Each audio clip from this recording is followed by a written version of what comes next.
Guys, you read that right. This is a sharpening tips video. I haven't done one of these in a while. We're going to talk about some strops today because I got a new one in, and I'm probably going to get another one of these because I'm going to show you how to use a strop and what some of the misconceptions are. So let's turn this around and take a look at some strops from above. All right, guys, like I said in the intro, I absolutely love strops. Strops are one of the most important tools you can have. We've talked about them a bunch of times. And I have a couple unconventional strops. I have this one I made from a balsa wood box that noodles came in. This is loaded with diamond. This is loaded with diamond. This is a leather one that's loaded with diamond on one side. And then polishing compound for ZDP 189 on the other. This is the same polishing compound that you use for a Rockstead.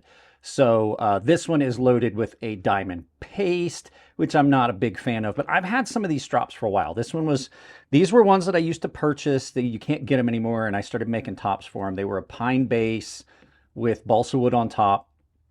This was one that was made for me by one of the subscribers to the channel, but that's besides the point. I ordered this one because I just wanted a bare leather strop. It is nice to have one that's not loaded. So, you know, first off, what is a strop? Well, a strop is just simply a piece of leather or a piece of wood that you use to reset the edge. And I don't mean, it's not necessarily sharpening. Now, when you load these with some coarser compound, like this is basically 1200 grit diamond compound that's on this, really heavily loaded.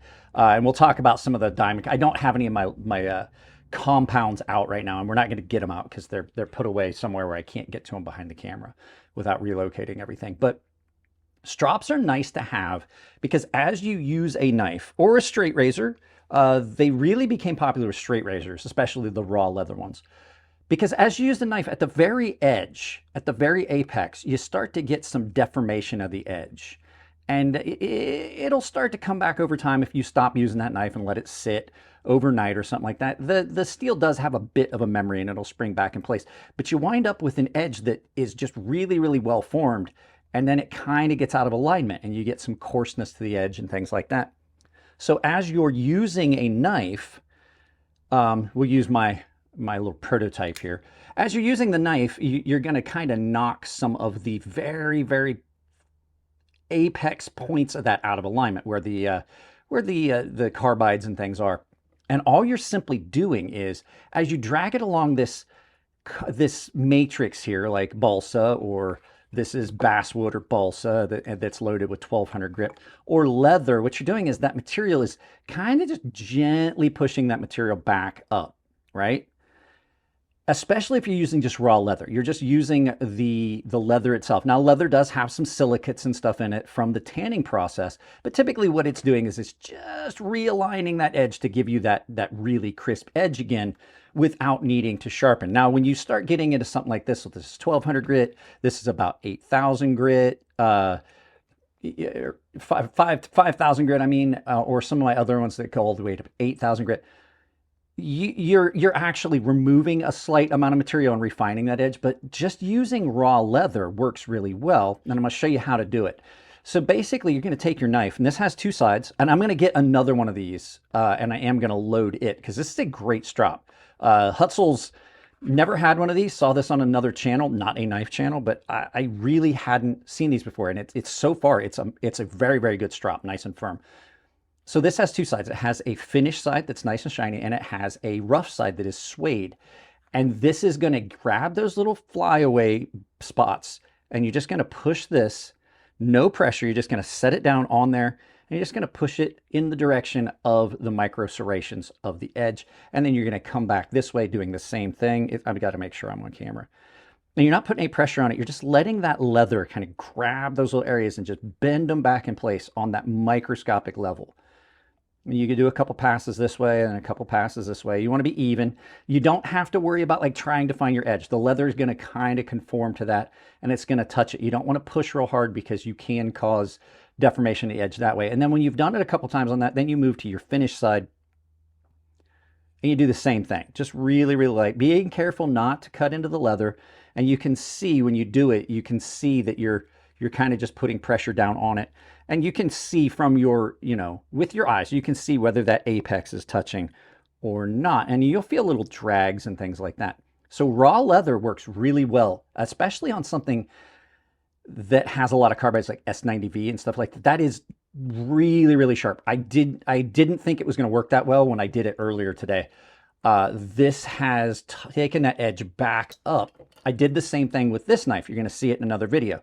I used just this raw leather strop to touch this edge up ever so slightly, and a good strop, a 2-stage like this, without need. And you can see there's a little bit of material that will come off onto that even without a compound on it. You can load these, but you don't always need it.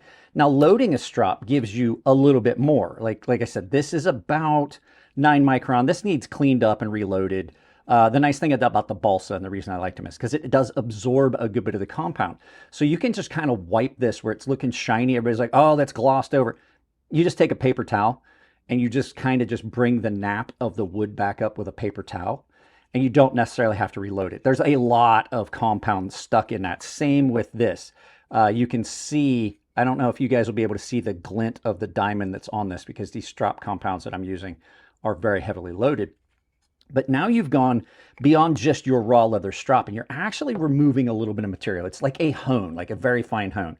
There are pastes and things like that. The pastes are kind of waxy, and you can see they don't dry up. Even though this is a water-based one, it does stick to it and stuff like that. And then you can get these leather ones that are like this, and you can load it on both sides. And it gets you a little bit further down the road. Like if this doesn't work, your next stage is this. If this doesn't work, your next stage is a hone. If a hone doesn't work, then you go on to sharpening. So really, really important to maintain your edge. I had forgotten how effective just a bare leather strop was. You can also get some that have felt. Felt is a very good material for this course. Or you can get a felt and then this and then a smooth polished leather. And this polished leather does a very good job. You know, this finished leather does a really good job to bring that fine a little bit up, but not polish the edge at all and remove. You're not removing any of the grit of that edge. So like if you've got an edge that is as aggressive as you want, you're not taking it down further. Like if this was, say, a 600 grit edge, and I put it on this, which is about 8,000, I'm actually polishing that edge up, and I'm going to eventually lose that tooth. This is about 1,200 grit. This is 12 micron. So as you go up in micron, let me see here. As you go down in micron, you go up in grit. If you go up in grit, you go down in, I got that backwards again. Yeah, no. At any rate, larger micron means a coarser grit. So it's just a very, very good way of touching up the edge. And like I said, this was sharp, but then I put it on this raw leather strop and it came out great. And these are, you can find these everywhere. These Hutzel ones so far, I bought this, it came, I'm going to get another one of these. These are great. I recommend these. I did not think it was going to be that good. It's very, very well made. They're not made in China. For any of you guys that flip out, I believe that these are made in Ukraine.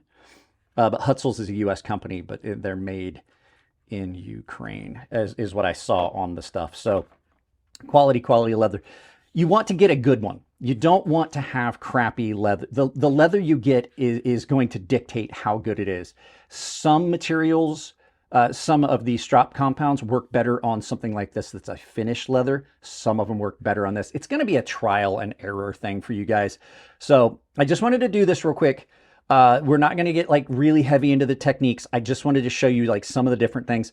And you can even go as far, you don't have to get anything fancy. One of the best strop compounds you're going to find is if you find some newspaper and wrap it around a block of wood. It works really, really well as a strop. You get that same cushiness to it where you don't have to necessarily fight to find your edge and stuff like that. And it's going to work really well because there's a ceramic mud that's in the newspaper that binds the wood fibers together that works really well as a very, like, almost 1,000 grit abrasive. So if you're in a pinch and you've got a newspaper, you can just lay it across your leg, like the entire newspaper, and do some stropping on that, or a block of wood, and you should be fine. So I just wanted to touch on that because this came in and it's been a very effective one so far today. Stropped a bunch of knives up and definitely saw a marked a marked increase in the aggressiveness of the edge, like the bitiness of the edge, the crispness of that edge, even without the compound, on knives that were already sharp. So absolutely recommend. And I do recommend having multiple. I recommend having one that's loaded and one that's not. Just remember, these are all laying out here together, but when they're put away, since these are all different grit on these loads, and this one not being loaded at all, you don't want to get grit contamination. It'll ruin your final result. So keep them separate. This is going to live in its box until I can find a different way to separate them. These all live in just Ziploc bags, and they're all marked, so I keep them all separate. So guys, let's turn this around, do some final thoughts, and send you out about your day. Yeah, so there you go, guys. Stropping is one of the most important steps of sharpening. It absolutely is. It's a way to make sure you've got some deburring done. It's a way to make sure you've got some sharpening to upkeep edges and things like that. But you know, not to make this take any longer, because I imagine I really got verbose in that video. I haven't edited it yet. So yeah, guys, that's it on this one. I will put a link to this. This is a very good strop. I was not expecting to be this good. So I'll put a link to this one down below where you can pick it up on Amazon. And use my Amazon store. Speaking of that, take my Amazon store, pin that link to your browser, use it for all of your Amazon shopping. You can do that with all of the affiliate links down below. I've got most of the major vendors down there: Knives Ship Free, GP Knives, Blade Ships, Blade HQ, all of those down there. All kinds of affiliate links. I have a couple that'll save you money at checkout. Coffee Brand Coffee, Tempered Trail, saves you 10% at checkout just by using the links. You can also save some money by using coupon code crazysharp, all one word, at Fair & Forged Knife Works, Blade HQ, Fair & Forged Knife Works, Rosecraft Blades, and KATSU Knives, who are making my prototype knife. They're making my folding knife design. I happen to have the prototype in my pocket. Guys, there's other ways you can support. You can also check out my membership down below where I do specific things for those guys. I've got a public Discord down below. That's it on this one, guys. I love you. I'll keep it clean in the comments section. If it's your birthday, happy birthday, and I will see you in the next video.